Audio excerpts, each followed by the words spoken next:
Hello,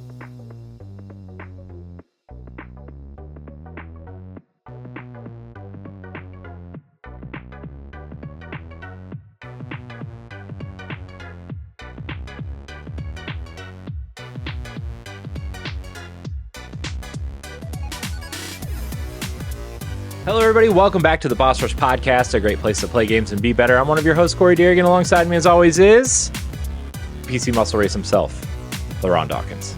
Hey, what's poppin'? Hey, LeRon. What's up, Corey? It's great to see you. It's great to see you, man. I missed you on the last episode. I know. I had stuff going on. I'm sorry. Mm-hmm. It's cool. It's fine. Jeff sorry. Gardner wore you out. Fine. Yeah, he did, actually. You had to sit out one. That man has a lot of stamina. Yeah. I mean, I kept asking him if he was okay on time in the chat. He said, yeah. And, I know, right? I know. Pretty... I was like, I thought this man had a hard out. Hey, he went hard. I am grateful for him. Me too. And always welcome to come back to the show. Always welcome. Yeah. Yes, Jeff, come back. Please come back. We have another great guest tonight, LeRon. We do? Yes. Maybe more important than Jeff Gardner. Whoa. Let me tell you. Whoa. Trivia extraordinaire. Jacob McCourt's here. Jacob, welcome to the show. Hi, thank you for having me. It's a pleasure to be here, and maybe I'll quiz you if you're nice. Yes. Let's do it. I'm ready. Jacob, Corey's gonna win because he's a bigger nerd than I am. Even though his Achilles heel is movies and cinema. Ooh, okay. I mean, like Jacob, pick a franchise and ask him if he's watched any movie in it. Pick any franchise, movie or any Home Alone. What? Home Alone. Yeah, I've seen it. I'm pretty sure he's seen that one. Dang. Okay. I failed. You're like, pick one. Pick something that has a fandom. Land Before Time. I've seen the first one. Damn. Not the 800,000 sequels that have come afterwards. God. Air Bud. Have you seen any Air Buds? I don't think so. Hell yeah, we got them. I've probably seen bits and pieces of the first one. It was probably on Disney Channel at one point. Yep. Mm-hmm. But I don't remember. I just know the dog plays basketball and it's really stupid. Yep, and he slobbers all over the ball and he chomps it and it goes in the net. He just recently saw the 1984 Ghostbusters. I mean, for the first time. Fairness, I've never seen the 1984 Ghostbusters. Okay, you don't need to. It's fine. You say it's a bad movie? You lie. So, okay, here are the movies that I get. We're gonna let you know who Jacob is in a second. Here are the movies that I get criticized for never seeing the franchises. Okay, it's Back to the Future. Okay, it was Ghostbusters. Alien. What's the other one? I mean, you're a weenie, so I understand why you wouldn't watch the Alien franchise. Keep naming movies that I haven't seen, Corey. Even though Alien Romulus was the shit, everybody go see it. I like Jacob. He can stay. Yep, I haven't seen any of those. None of them. You haven't seen Back to the Future? Nope. Ah! I have all the context. I know Marty McFly and the skateboard and the air pumps and the 84 miles an hour, 87, 78. I don't know. There's a number. Why am I There's here? a train in one of them. Also, does he kiss his mom back in the day or something happened there? Yeah, see, that's where it got me. I'm done. Nope. Why am I even here? I don't know. Why are you here, LeRon? What is life right now? I don't know. Why don't you ponder the meaning of life and let Jacob tell everybody who he is? Hey, I'm Jacob. I make content on the internet like these fine gentlemen. I host 2 podcasts, one called the Left Behind Game Club and one called Crossplay Conversations. One's a book club podcast and one is a topical, more indie-focused gaming podcast. I write for The Gaming Brief, which is an indie gaming review website. But most importantly, I do video game trivia at any convention that'll have me and in my hometown, and it's a lot of fun. And we're going to be at PAX West. And there's one person on Boss Rush that is going to hold the banner and make sure that, she takes the W home for you guys. We'll see how she does. You better. She better. Yeah. Yep. She's going to win. She better, because she brings Shane to this great house. I've been watching Shogun, by the way. If she brings Shane to this great house, she's gonna have to commit seppuku. She's ousted. All I'm saying is, you better have a bunch of Zelda questions. Got it. There'll be no Zelda questions. Great. Yep, that's how she loses. Or Alan Wake, or what else is she really into right now? Let me see. Baldur's Gate, Animal Well, Baldur's Gate. Yeah, Stray. Get all those on there. Stray. Well, the fun part, go ahead. Yeah, sorry. Any cat game. Any game with cats. Yeah. Cat. The thing I keep telling her is like, you can't study for it because it's the con version normally is a little more comedy focused, where it's like, let's do Metacritic reviews for like shovelware Wii titles. Let's do Corey and Ed would be great for that. The shovelware Wii titles. Yeah, put me on that. Put me in, coach. How much does Funky Barn cost on the Wii U right now? Those are the kind of questions. Funky Barn. You mean before how much the does it store cost closed, digitally, right? or how much does it cost like the physical one on eBay right now? How much is the physical copy on average on eBay for Funky Barn on the Wii U? Okay, that is my shtick. On the Wii U. On the Wii U. Man, that's See, here's the thing. It's those types of games that are like really dumb and really badly priced. Yep. So it's probably somewhere, if not close to, in the triple digits. So it got up to 70 US in 2022, but there's been a bit of a fall for Funky Barn, and now you can get a complete version for $22.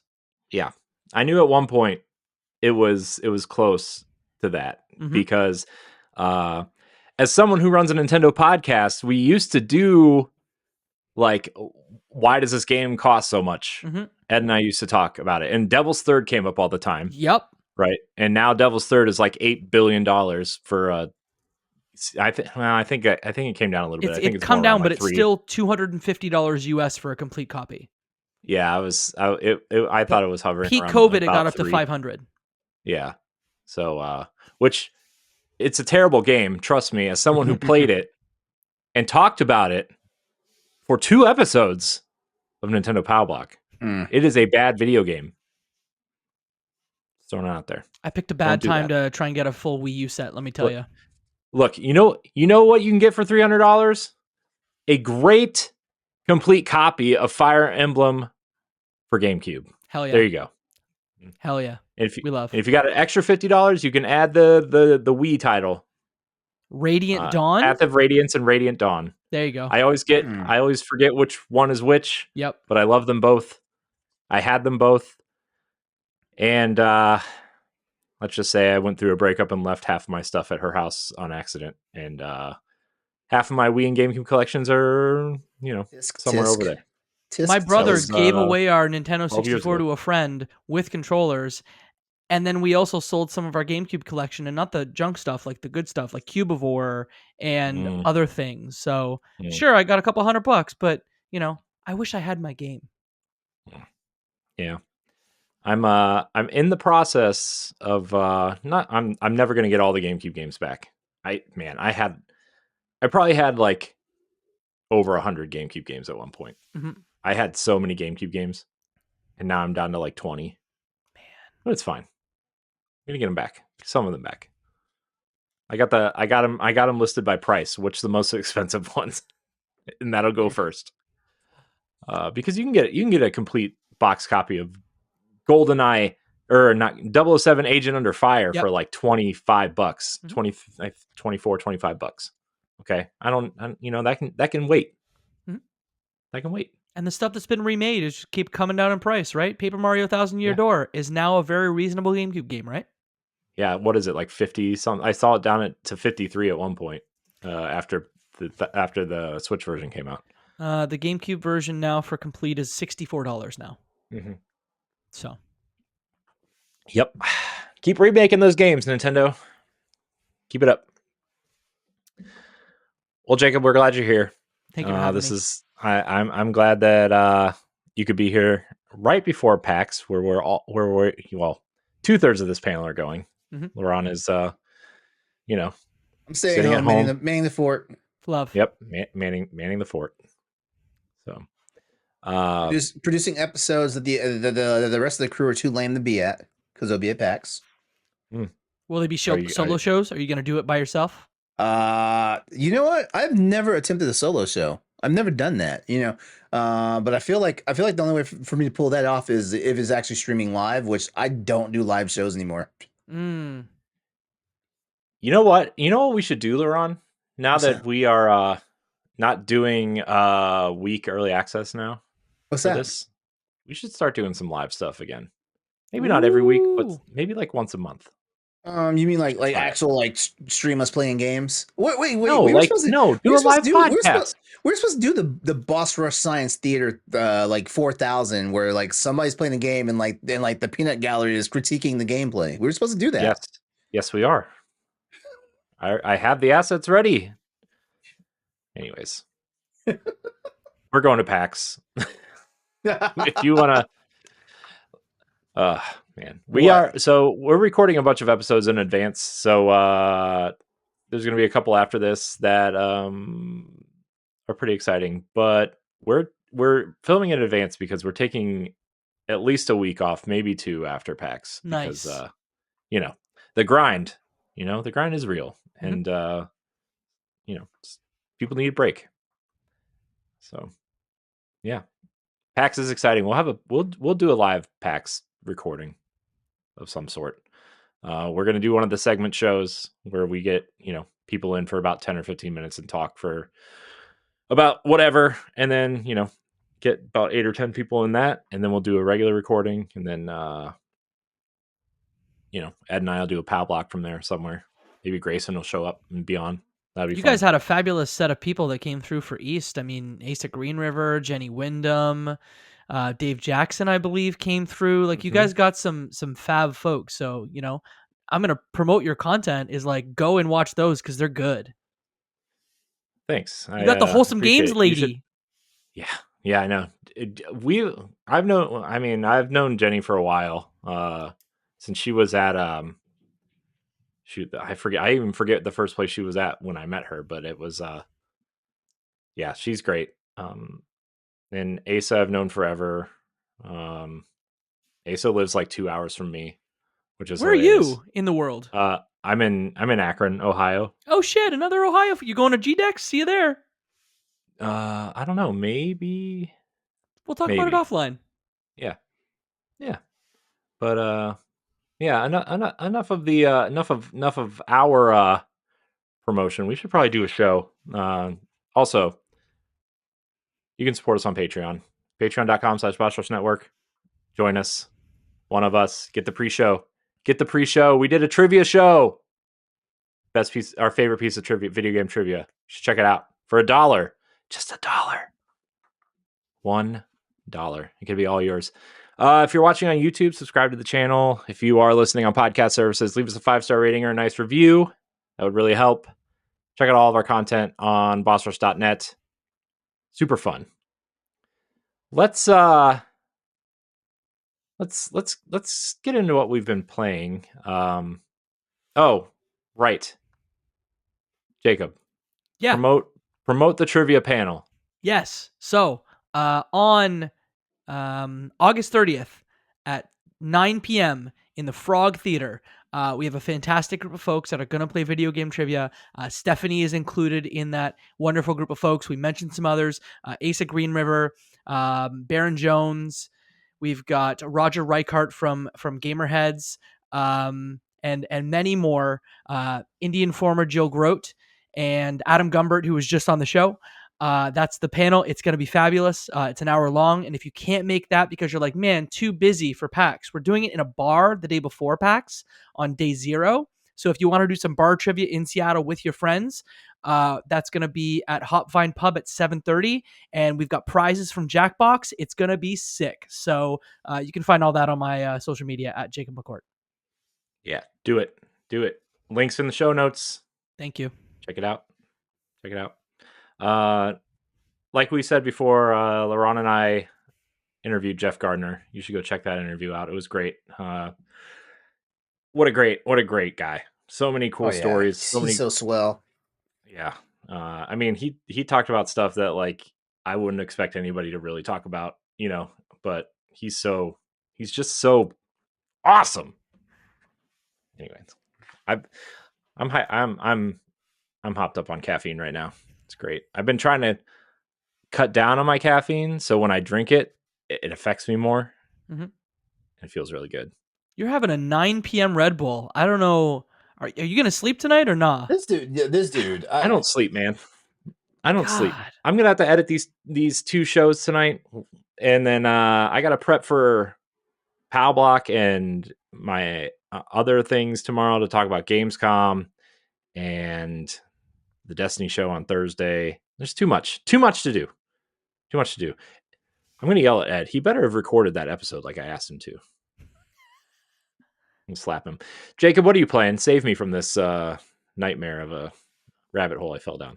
Yeah, I'm about some old games, but one new game that I actually found out about through Joe Groat, friend of the show, Indian Informer. Dungeons and Degenerate Gamblers. Have y'all heard of this one? No. I have not heard of it.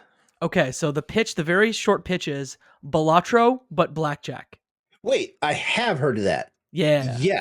Yes. So it just came out like 2 weeks ago, and essentially it is a roguelite that the main battle mechanic is blackjack. So it's not like Balatro where you're sort of playing against yourself to get the best score. It is a roguelite in that you battle the other player by trying to get to 21. And essentially the main mechanic is whatever the difference between your scores is. So let's say I get a blackjack and the other player gets 16, then they take 5 damage on that turn. But like Balatro, you can add a bunch of cards to your deck. Some of them have powers that help you, that hurt your opponent, and you're just trying to make your way through different dungeons. You collect items. I played it for maybe about 3 hours, and I'm really, really enjoying it. Nice. Yeah. Sounds cool. Mm-hmm. It's a sick game. I mean, I don't know if you guys got obsessed with Balatro, but seeing the Dave the Diver Balatro announcement today, spoilers, I guess, for Gamescom, got me jacked. So if those announcements get you excited, then this one, Dungeons and Degenerate Gamblers, is a cool game to check out. Well, anybody who's been watching the show for a long time knows I can't wait to play a roguelike with cards in it, right, LeRon? Is there a game you haven't played? Have you not played Slay the Spire? Is that the joke? No, I don't play roguelikes and I don't play card games. No? No. So you don't watch movies, you don't play card games. Are you just editing pods all the time? Kind of, yeah. Actually, yeah, he is. Damn. I mean, this is my 4th podcast today, so gosh. Oh, that's my day job too, though. Well, his day job is also producing podcasts. Oh, geez. Okay, so you're just podcast all day. I love it. That's why you need the Red Bull. Now I get it. All day. Got 2 tomorrow. Well, 3 tomorrow. Anyways, you are playing one of my favorite games of all time, though, in Gree. Oh no. Okay, tell me. Oh, you don't like it? Do you like Gris? Because I have thoughts, but I want to hear yours first. I do. I loved it. So it's how do I say this? Don't go in expecting a game. Go in expecting an artful jumping simulator, I guess. It's a very beautiful game. It's a very if you want to take some beautiful screenshots and get them framed or something, this is the game for you. There's no combat. There's very little obstacles. Some of the puzzles are very elementary, I would say. But it's just like a very easy going playing game, right? It's like you have to be in the right mood at the right time to play this game. I think it's one of those types of games. But for me, when I played it, I was in the right mood at the right time. I played it over the course of 2 days, and I loved it. But that's also someone coming from someone who went to art school, who loves just watching that, like, the statues fall apart in real time and watching the colors kind of fill in as you complete certain sections of the world. And I was really into all that, but yeah, I understand why people wouldn't like it. It's not that I don't like it. It's just I think I'd really built it up in my mind.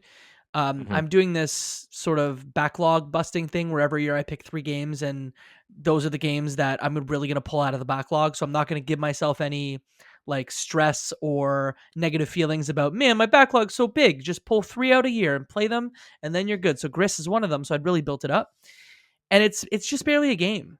And I think if it maybe moved a little faster, I might be into it. I don't need combat or anything, but just it's very deliberately paced. It is beautiful. It sounds great. I'm playing it maybe an hour a day, and maybe I shouldn't have started it right now because I'm just not in the right headspace to sort of let a game wash over me, because that's what Gris wants you to do. Yeah. It wants to be a 2D journey. Yeah. Right? I think it does. And yeah. I will say it probably will never, like, even if you played it when it came out, it probably would have never hit that kind of bar that people have kind of set Journey up at, right? And so it's definitely not a game for everyone. And yeah, I really liked it when I played it, but I wonder if I went and played it now, if I would like it. It's one of those. Yeah, it's one that I'm going to finish. It's just because I imagine it's like a 3 or 4 hour game, and so I'll sit and play it. I don't even know if it's that long. Great, then I'll just play it and I'll be like, great, I'm glad I took that in. I enjoyed it, but it's not really a game I'd recommend. But I'm still excited for their second title, Neva, from Namada Studios, that's coming out. It's supposed to be this year that it's coming out. I don't know if it has a date yet or not. I don't know if it has a date. That's yet the Sad Boy Wolf game where the wolf dies and then everybody cries. Or was that? Yeah, just that's me? right. Yeah, I remember that one.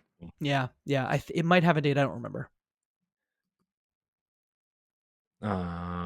Is that what else you got on here? Life is Strange. Yeah, and I'm playing Life. That's the other game I'm playing. I'm playing Life is Strange: True Colors, and it's when we're playing episode by episode for one of my shows for the Left Behind Game Club, and I'm really enjoying that. I think I always thought the first Life is Strange had some sort of clunky writing to it. It is written by a like non-English team. It's written by like a French team, and that sort of comes out where they're trying to aspire to like CW writing, and it kind of gets there, but there's some issues with it. I think the writing and the characters and the setting in this one in Colorado for True Colors is fantastic. And, I think the team is from Colorado that ended up taking over Life is Strange. I can never remember which one is Deck 9 and which one is like which team is which. But I'm excited. I'm loving this one. I'm 3 episodes in. I'm 3 chapters in. I'm about to start chapter 4. Super enjoying it. Love to see where it goes. And I'm now excited for Life is Strange Double Exposure, which is coming out like in October. Somehow it's already like 6 weeks away. It's crazy. Yeah. Man, August flew by the way. Like, speaking of time, August is like, my wife and I were talking about it today, and we were like, where did August go? It's like, it was like, I don't know, man. I feel like we were back to school already. I know. Yeah, my daughter's first day of school was today. So, gosh, I know. So, crazy. LeRon, what are you playing? I see more than just Tekken on here, so that's good. That's like okay, so yeah, I did play Tekken on Saturday, right before me and my boyfriend had to go out for a birthday party. I grinded the shit out of everything and actually ranked up. Like, I mean, like I've been stuck at 21 Dan for a while, and I know that makes no sense to like more than half the audience is listening right now. But it was a big deal to actually move up for me, because like it felt like I was stuck at the entry level of what is considered blue ranks on Tekken's online matchmaking. And as soon as I ranked up, I turned the game off, and I was like, thank God I have not turned it back on since. I mean, I'm starting to get the itch to actually get back into it now, but like in the meantime, since then, I've played around with Ghost of Tsushima, Final Fantasy VII Remake integrated, like trying to get back into that again. I'm more than halfway completed through my my New Game Plus run of Dead Space Remake as I get ready for the book club, and yeah, so I'm actually having fun right now. What? Yeah, I'm having fun. I'm having fun. You know what? And I feel like I'm going to have a lot of fun because I'm probably going to get Black Myth Wukong. Well, actually, I don't know if I'm going to have fun because I've seen some people play that, and I'm like, ooh, this is a Souls game. It's pretty. It is pretty, but you know what? I feel like honestly, I have the chops to like at least like play this game and actually get some enjoyment out of it. I got a friend, like he's been bitching about it since he bought it last night. Don't let the souls scare you.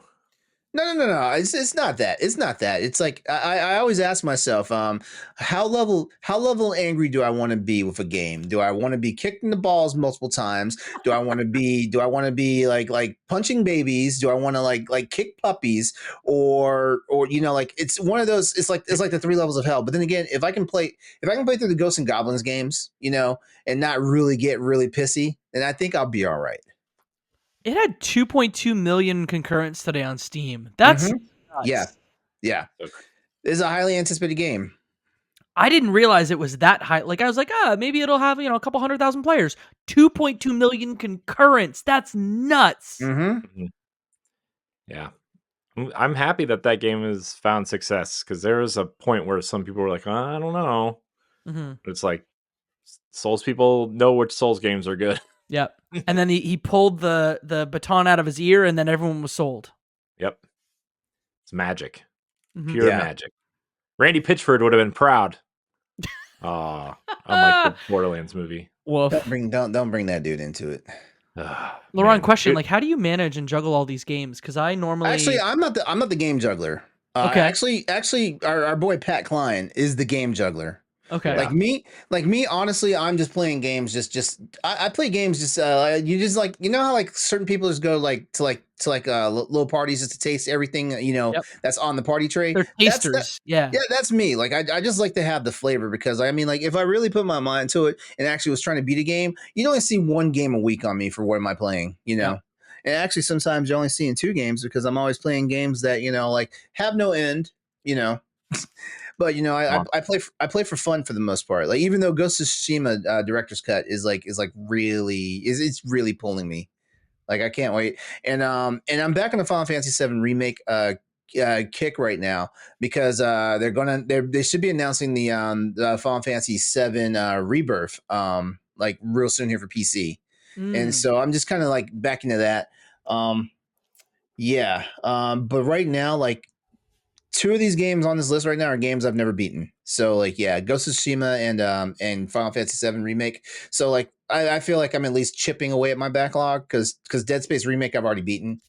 I'm just trying to get not the perfect ending. I'm trying to get I'm trying to get the bonus ending. That's why I'm in New Game Plus right now. I'm in New Game Plus right now, also trying to kill everything with just a plasma cutter, so I can get that trophy, that achievement as well. That sounds difficult. It's actually no, because like in New Game Plus, like your buffs and everything come with you from your previous save. I was more like ammo. Are you going to have enough ammo to do everything? See, that's getting challenging. But I've learned a few things, right? Like if you're good with stasis, like just stasis something and then just start curb stomping it. It doesn't matter if it's on the ground or not. Just start curb stomping it. It'll fall. Save some ammo. Kinesis their blades off and like shoot them back at them and stuff like that. Like as long as you don't fire a bullet from another weapon, like you'll get the 1 gun achievement. God, nice. The game turns into Angerfoot then. Yeah. Love. Nice.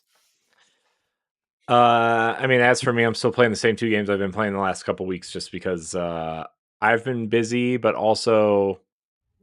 PAX is coming up. I'm trying to squeeze all this stuff in here before then. Trying to do the right thing. I got to tell you, man, you want to talk about frustrating. Gosh, Ocarina of Time, man. I just like, I understand that this is like one of the greatest games ever made, but man, just like the camera, it's the camera on these N64 games, man. How are you playing it? I'm playing it through Switch Online with the 64 controller. Oh, snap. Okay. So like I'm trying to play it, as close to original hardware as possible without digging out my N64 and an old TV. Mm-hmm. And it's honestly the only thing that's like really bothering me is the camera and like actually moving, because like the N64 stick is like the 8-way directional stick and not like the full, I think it's like 32 directional stick instead of like the full kind of 360-degree movement that we have on modern controllers. So like sometimes when I go to jump, Link moves at the last second because I'm like trying to run, or like if I throw a bomb, like I'm trying to throw a bomb and I'm trying to line it up right, and then I press forward to like throw instead of drop it, like he'll, I'll accidentally hit the stick like a little bit this way and he'll just turn like 45 degrees to the to the left and throw the bomb at nothing. But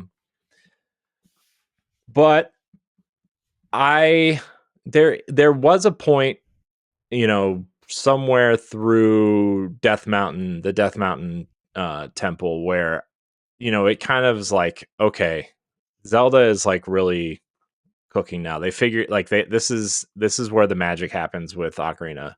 And I don't know if I would out of all the 3D Zeldas, I don't know if I would put it in my top 3, but it's I definitely,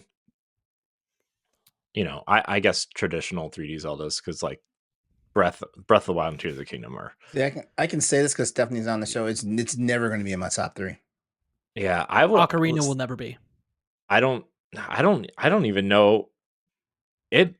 I think the only game it beats for me right now is Skyward Sword. Oh wow, that's an insult. I think all the other. Wow, that is that's an insult. In terms of 3D Zeldas. I mean, I understand Skyward Sword had a lot of flaws. But Wand of Gamelon, Zelda 2. No, I'm talking about. I'm talking about traditional 3D Zeldas. Oh, got it.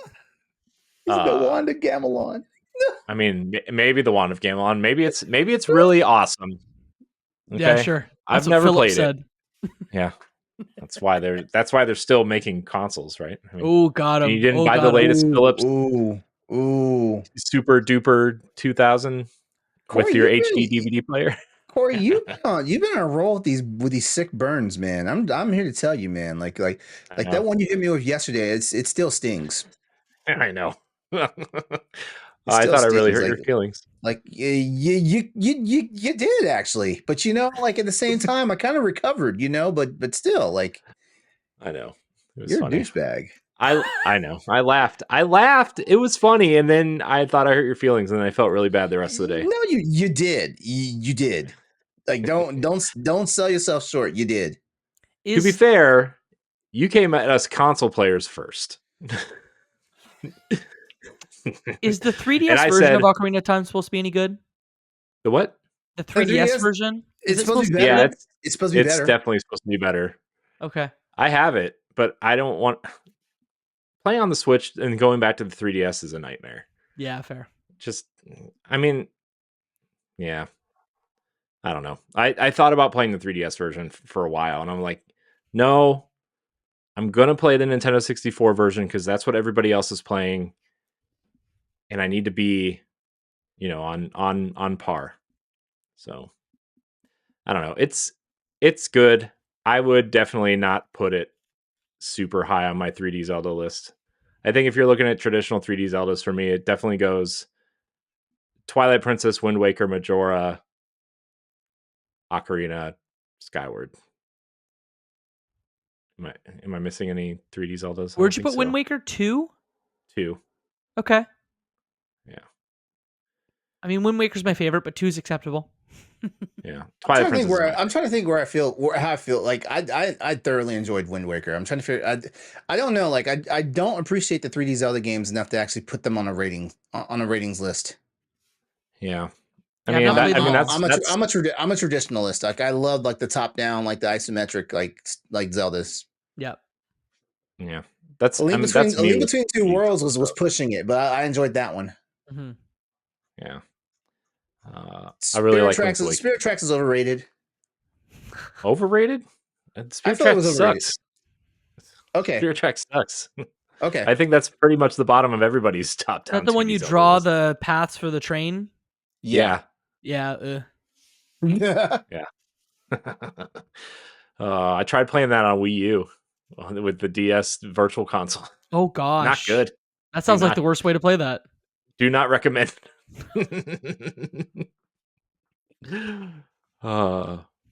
Anyways, I've also been playing through Wolfenstein New Order. I don't really have anything to update except that shooting Nazis is still fun. Has the thing happened yet? The Thing? Not yet. Okay. Not yet. Do you know the thing? You know the thing. Yeah, I've played it before. I'm doing this because Indiana Jones is coming, and I'm like, I need to refamiliarize myself with machine games. And I forgot how great Machine Games was. Mm-hmm. By the way, Indiana Jones, that trailer today at Gamescom. I need it. Can't wait. I'm sure you'll have to wait till next year at this point, honestly.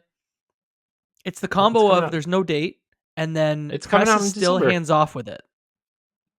Indiana Jones, they announced it. There's preview coverage out now. Is there a date today? Yeah, December 9th, I think.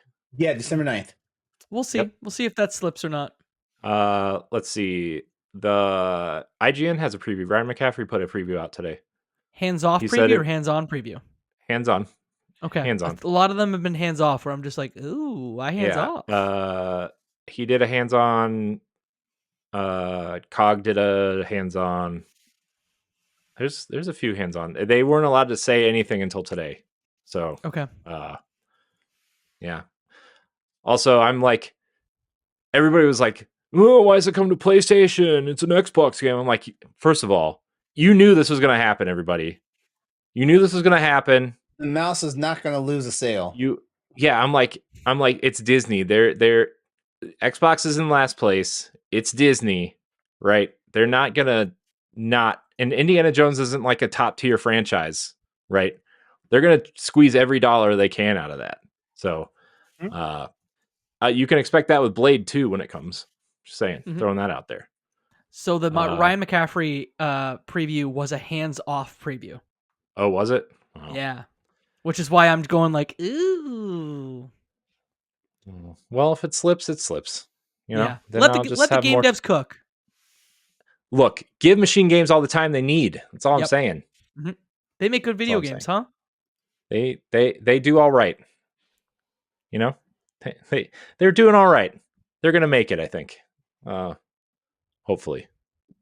The way Microsoft is counting them pennies. I don't know at this point. But let's not go there tonight. We've gone there enough over the past 2 months. I don't want to go there. Oh, congratulations, Tango Gameworks, by the way, for being saved. Woo! So happy. Yes. So happy. We didn't talk about that last week. I'm so happy. Why didn't y'all talk about that last week? That was because it happened.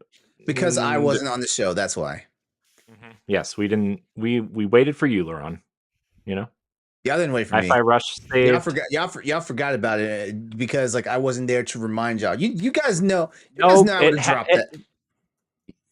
We didn't talk about it Tuesday because it hadn't happened yet.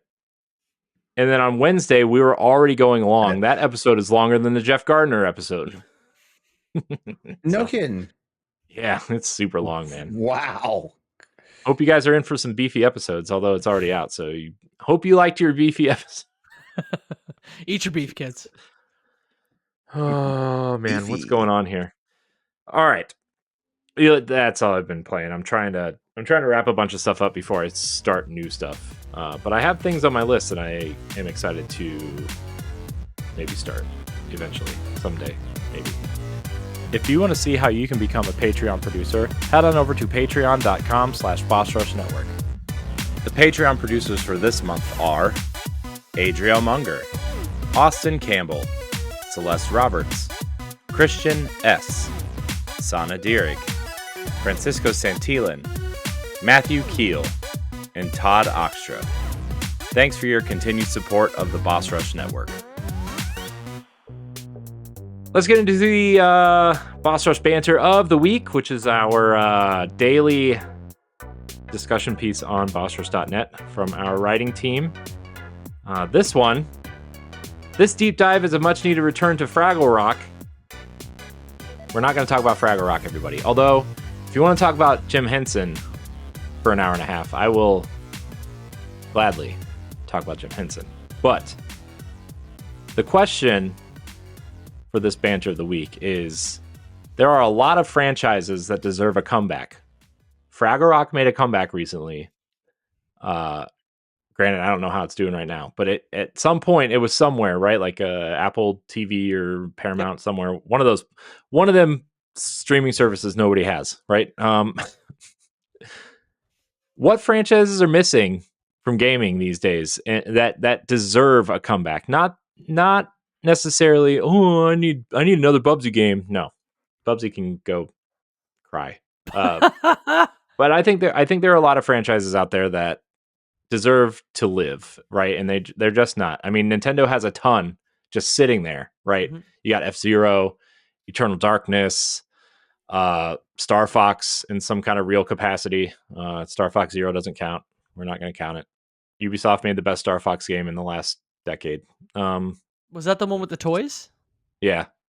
Yep. Did you? Yeah. And yeah. So Starlink? Yep, Starlink Battle for Atlas. Where did that come from? Wow. Came from Ubisoft, the magic of Ubisoft. There it is. You can play the whole game as Star Fox. It's awesome. It's so funny because they even have a whole Star Fox campaign within the game that other games did not get. Mm-hmm. Nintendo, man. But I mean, what franchises are you guys missing? Jacob, what franchises are you missing from gaming? So, MinMax had an interview with Joe Mad and Ryan Stefanelli this week from former co-founders of Vigil, and they were talking a lot about the lost Sly Cooper game of the Sly Cooper Shadows in Time, which was supposed to be some sort of maybe portable game about, time hopping. It was almost like take the Desmond Miles stuff from Assassin's Creed and then throw Sly Cooper in it. And that's a pitch that I'm like, why don't we have that video game? Mm-hmm. I want it so badly. I miss Sly Cooper a lot, so it would be nice. I know we got a PS3 Sly Cooper, but I'm just shocked that we haven't revisited. I know that speaking of Ghost of Tsushima, that Sucker Punch is busy making great video games, but there are a lot of teams that I think could do great things with Sly Cooper. So I'd love to see Sly Cooper come back. The PS3 one wasn't made by Sucker Punch. It was not. Sanzaru, right? I mean, you're correct. Sanzaru did that, and they left it on a cliffhanger, and then never again bought them. Meta bought them, I think. Someone bought them. Mm-hmm. I mean, since we're name dropping Sucker Punch, Infamous. Yeah, same. Great game. Fantastic. Yeah. Yeah. I mean, even Second Son was cool. I really liked Second Son. I mean, I think out of the three main games, 2 is probably the best one. But I thought the Delson. I almost said Desmond. Delson. His powers were super cool. Like the neon powers were cool. They were, yeah. He had there were a lot of unique powers in there that you just wouldn't think of being superpowers, right? And him kind of being like this power sponge, like what's his name from Heroes in that first season, right? Peter Petrelli from Heroes. Yeah. Delson is basically Jubilee before the Marvel writers really took a hold of her. Yeah. Oh man, Jubilee, man. Jubilee skin in Fortnite right now. Thought about buying it. Yeah. There's lots of first parties. You're buying it. It's $15.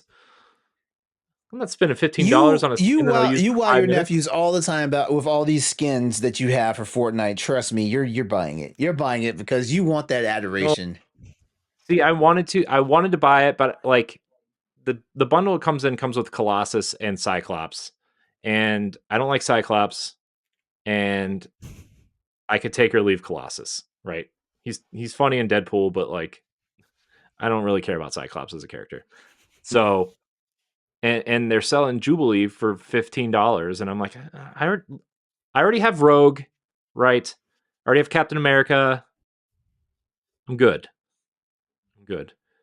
They are selling the Deadpool and Wolverine skins right now, but they're like the cell shaded ones, and I don't really like how they look, so I'm just gonna be like, nope. Maybe next time. Maybe next time. Maybe next time. Sorry, I didn't mean to derail us. No. But yeah, Sly Cooper and Infamous are 2 really great ones. Mm-hmm. I mean, I think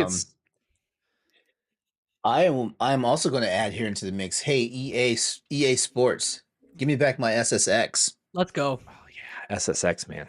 Yeah, yeah. I was Give me just back, thinking about give me back my SSX the other day. SSX. Yep.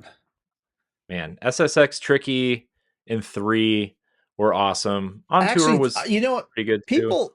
People give 3 a lot of flack because 3 was more like the ski park experience and stuff like that. But I enjoyed it because you got the free ride and you got to go around to like the different venues and stuff like that, which was fun. It gave you stuff to do and not just like, oh, we're just gonna go straight to a race, and stuff like that. I loved it. But Tricky was like the apex of Yeah. of SSX's run. SSX4, yeah. Was that the Yeah. soft reboot that they just called SSX, or is that a different game? Wait. SSX4 or was that No, 4? 5 was the 5 soft was reboot. Yeah, Was a 5 soft was a reboot. soft reboot, and they were doing too much with that one. Okay. Actually, they were doing too much, but not enough with it. If that makes any sense. I hear Riders Republic is sort of has a lot of the spirit of like EA big games. Yeah, I've heard that too. I've heard that too, but I don't know. Like, it just never really gravitated to me the way. Like, I don't know. Like, if they honestly they slapped an SSX name on it, then I'd probably like have ran to it. Yeah. Yeah. I mean, any of those EA sports titles that were sick or EA big titles, like your Slugfest, your NBA Street, NFL Street, FIFA Street, where'd they go? Yeah, like all that, like what else?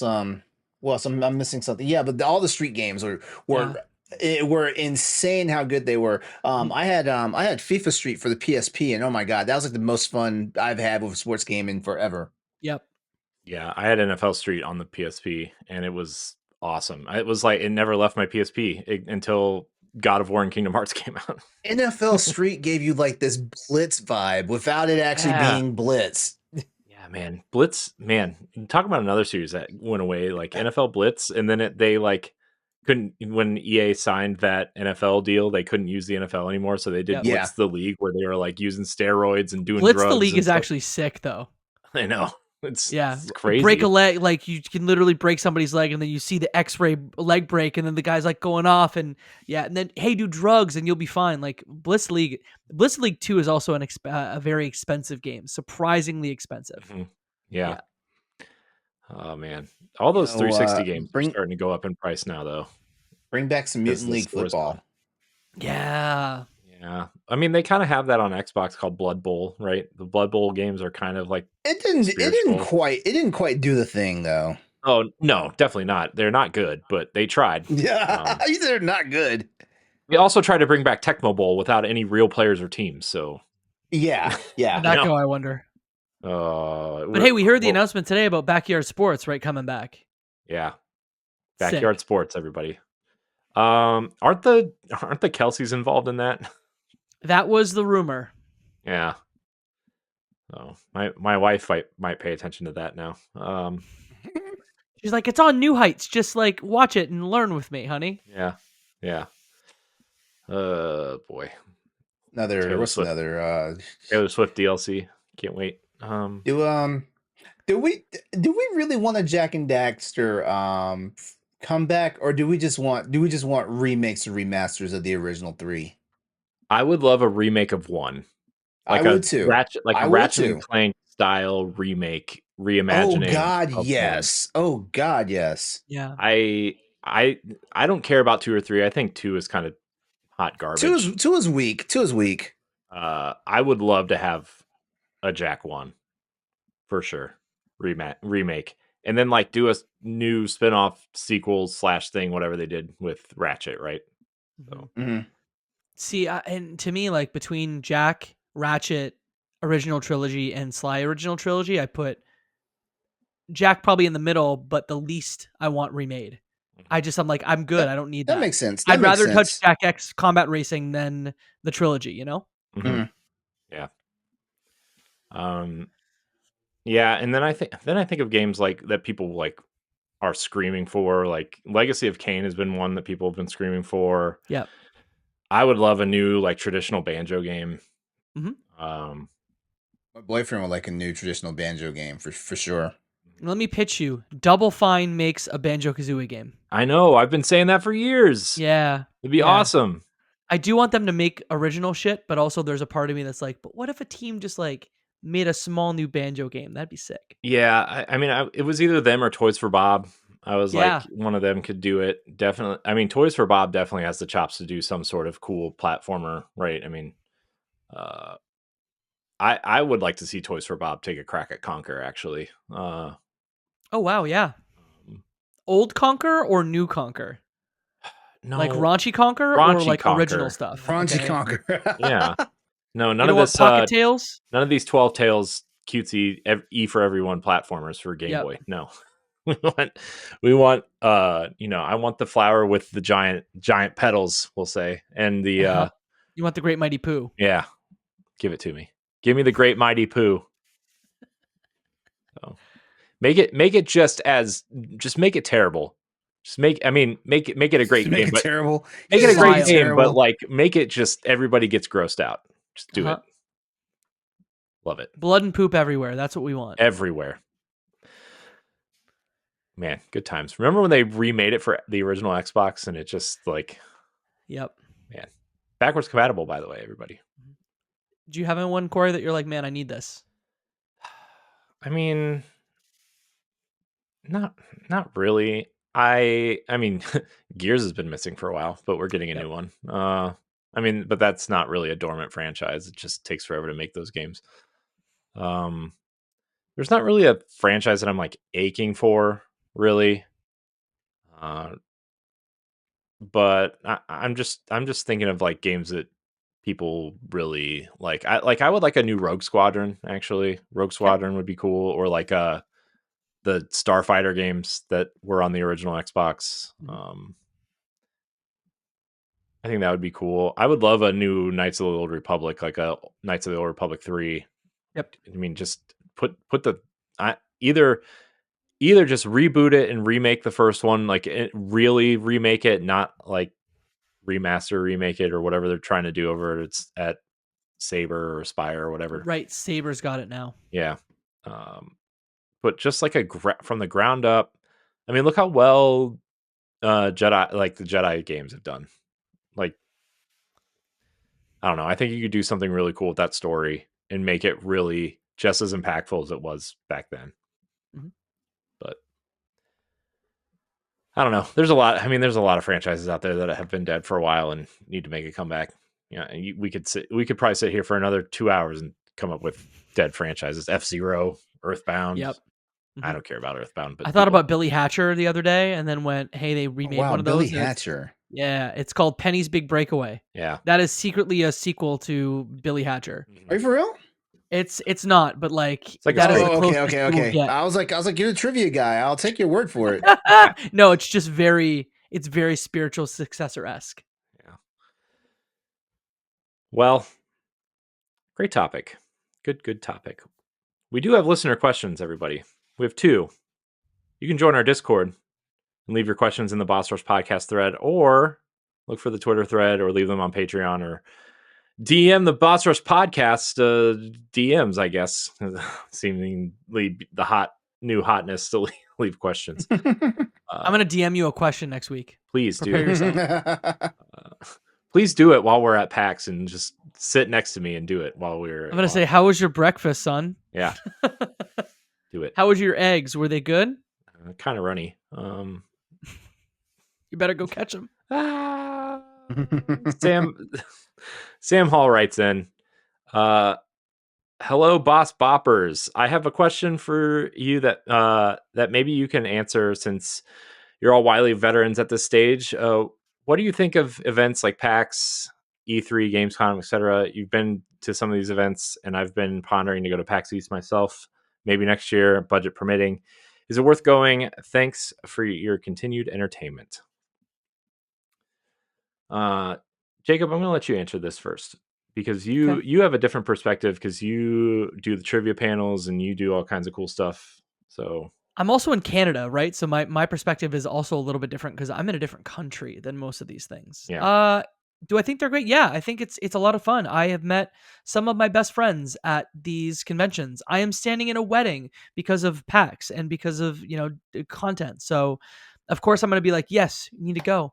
PAX, depending on what coast you're on, the PAX vibes are similar, but obviously have different things to them. The city of Seattle is very different than the city of Boston, but I think it's worth it. It's definitely worth it to go play demos for new games, maybe go with a friend, check out some panels that you want to see the city of either Boston or Seattle. It is a ton of fun, and if you split the room with somebody, you won't spend a ton of money depending on where you're coming from.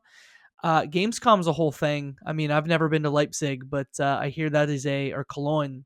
I hear that's like a convention town, basically. And 100,000 people descend onto this conference town and take it over.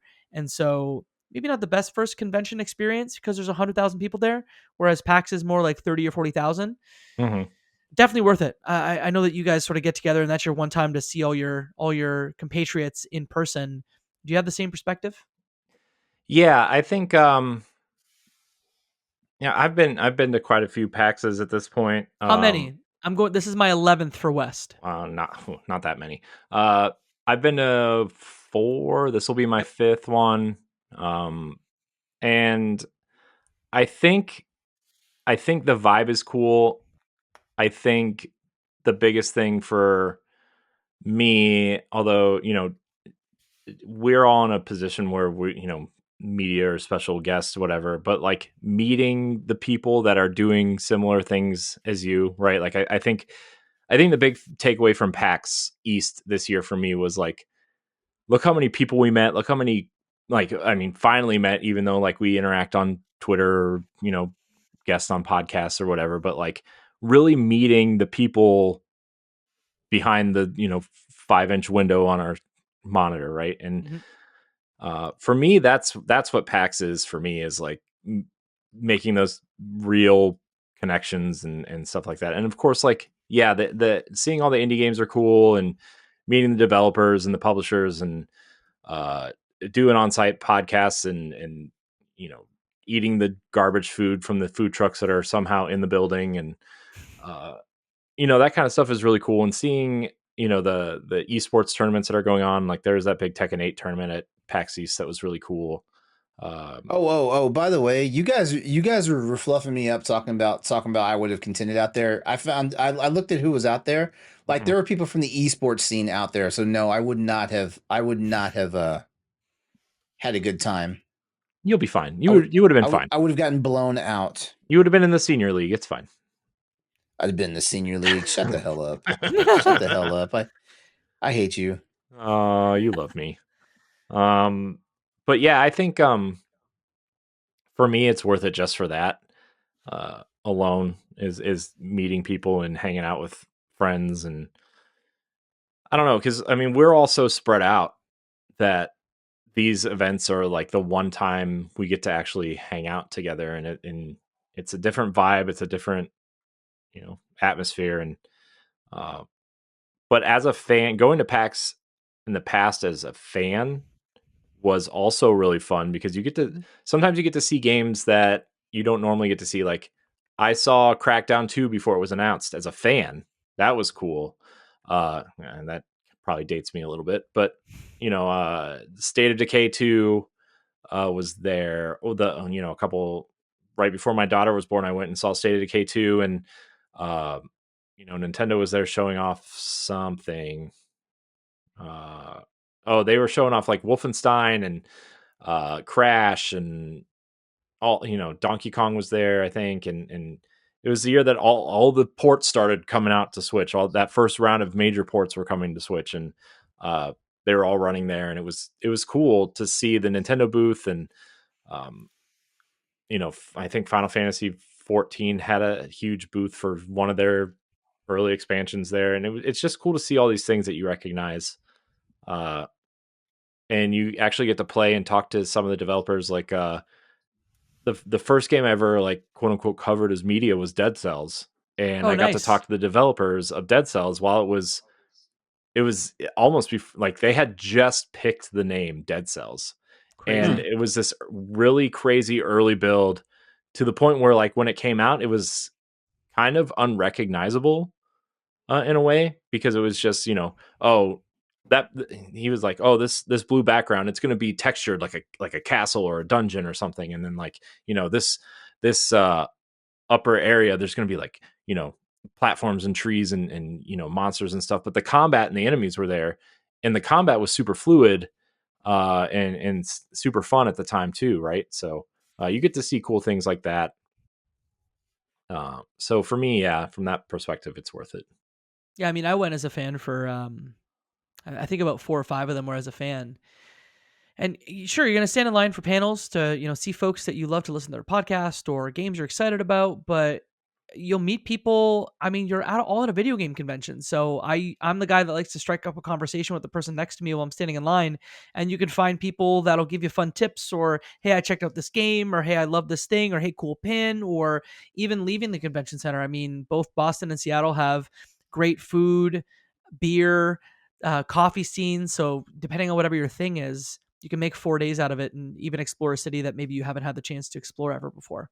I mean, for Seattle, I'm excited to, drink some ciders and drink some third wave coffee. And, we end up going and grabbing pizza as a group, and it's just a lot of fun. So even if you're going with maybe one friend, for my first 5, I just went with a friend, and even going with 2 people, like, it was so much fun. I can't like talk enough good stuff about going to PAX. Yeah. LeRon, you want to weigh in, or? Honestly, I really don't think I can like weigh in on this, because like I haven't done any of these, like I've never been to E3. I would have loved to have gone to E3 back in its heyday, not before it became what it was, before like it finally died, I would honestly love to go to Gamescom. It would give me a reason to go back to Germany, actually, because like I was an army brat, so like we lived in Germany for 3.5 years when I was young, like 9 to 12 years old, that young, stuff like that. So I would love to go back to Germany just to get the experience again and stuff like that. I barely know any German now, so I don't know how I would actually survive out there. Well, I mean, Google Translate will be my friend and stuff like that. Duh.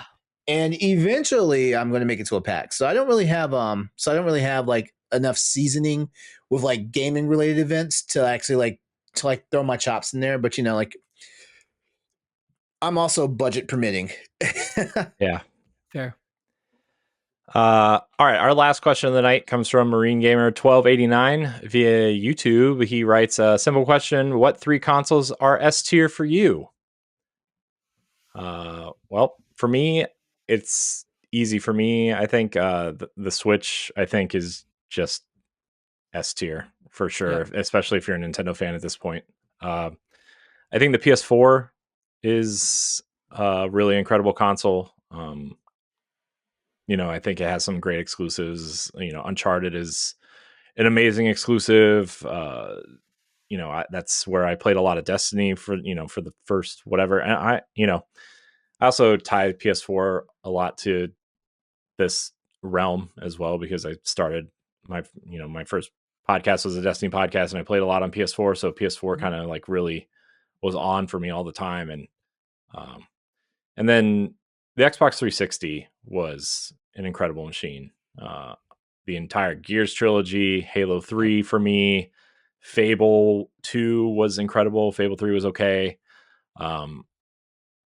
Lost Odyssey downloading games. Remember how you couldn't download games onto your console before the 360? Right. And like I remember when they finally released like a set of like full games, like you could buy and download. Assassin's Creed 1, I think, was the first game I ever purchased, like full game, not like a indie game or an arcade game or whatever, but like a full retail game.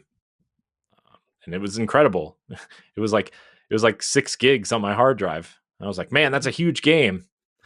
And Fortnite patches are 45 gigs now. I know. Yeah. So that's my list. LeRon, what are your S tier consoles? PS4, PS Vita, and the GameCube. Nice. Do I need to give reasonings for these? You don't. I just did because I want to hear about Vita. Like, what's your Vita story there? Okay, so the PS Vita. Okay, so I'm a portable gaming person. Like and I would have actually put the ROG Ally in there, but I don't know. Like they don't consider this a console. You know, or the ROG Ally would have immediately been on my list. But yeah, the main reason why for the Vita is the Vita. I feel like the Vita was something that Sony was actually starting to get right. The PSP was wonderful. The PSP was wonderful, but the Vita was something they were getting right. And after the Vita died, like then the homebrew scene came out on it, and then it made me. And then once I started jailbreaking my PS Vita. Then I realized, man, this thing was a powerful like little device. And plus, like given that the Vita had the infrastructure to play PS1 games and stuff like that, like just going back and getting the PS1 games and the PSP games and stuff like that, it was just phenomenal. So like that. Yeah, Sony made some missteps, with it, but like once the homebrew seed came out, and we were able to use like SD card adapters and use our micro SD cards to actually expand the memory, and found out the sucker was amazing. Like it could take 512 gigs. I was like, man, like this is what the Vita should have been. Yep, it's a hacker's dream. Yeah, that that's one thing about Sony handheld devices. They were so easy to jailbreak. Yeah. Jacob, what about you? I went older, and maybe I shouldn't have, looking at your list, because I'm like, oh yeah, 360 is good. PS4, I have a lot of good memories of Infamous Second Son, playing that. That was my first PS4 game, and I was like, man, the next generation.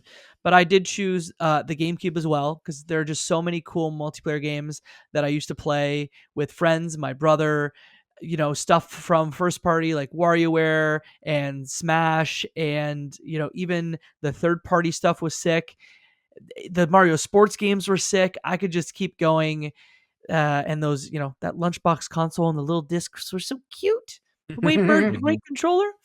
I said the 362 because there's just lots of my core gaming memories are playing, Halo 3 online, or even stuff like Binary Domain, like going to sort of that tier of game I'm just into. And then I had the GBA here.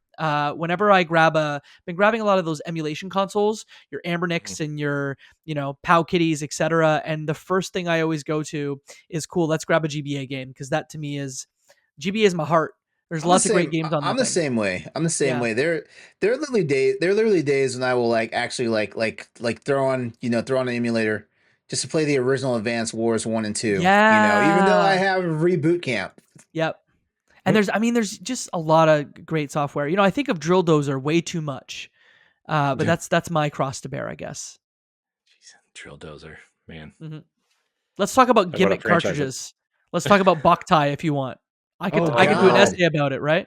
That's when I really wish I could have experienced back when it was new. Mm-hmm. Oh, jeez. It's like $100 now, and I just can't. I know. Yeah, man. GBA. What a handheld. What a handheld. On that note, we did it, everybody. We did the recording. We did the thing. Jacob, thank you so much for joining us tonight. Where can we find you right now? I'm on the internet everywhere at Jacob McCourt, on Twitter, on YouTube, on Instagram. And then I mentioned all the stuff that I did at the top of the show. So just quickly, Left Behind Game Club, Crossplay Conversations are the two podcasts that I do. I write for thegamingbrief.ca. We've got reviews up there for Thank Goodness You're Here. We've got a review for Ete, which are two new great indie games that came out this month. And then video game trivia. So if you're going to be at PAX, would love to see you either on the Thursday at Hopvine or watching Stephanie lose at video game trivia. You're going to win. I mean, there's a ringer on that panel that I probably, Adam Gumbert's a bit of a ringer to the point where I'm like, should I have? He's just too good at trivia. So yeah, we'll see what happens. I'm hoping that everybody wins. Yeah, except for Roger. I hope he loses. Wow, the Roger slander. He bought props for this thing. I don't know if everybody's ready. Oh no. Yeah. Well, Jacob, we'll have to meet up at PAX. We'll have to get you on one of our PAX segments for sure. I'm really excited to see the panel and see you there. And it's exciting. Good stuff. But that's it. thank you everybody for watching and or listening. You can support us on Patreon, patreon.com/BossRushNetwork. Check out all of our content on bossrush.net. You listen on YouTube, subscribe, like the video, all that stuff. Thank you so much for watching and or listening. And until next time, we love you. Goodbye. If you want to see how you can become a Patreon producer, head on over to patreon.com/BossRushNetwork. The Patreon producers for this month are Adriel Munger, Austin Campbell, Celeste Roberts, Christian S., Sana Dierig, Francisco Santillan, Matthew Keel, and Todd Oxtra. Thanks for your continued support of the Boss Rush Network.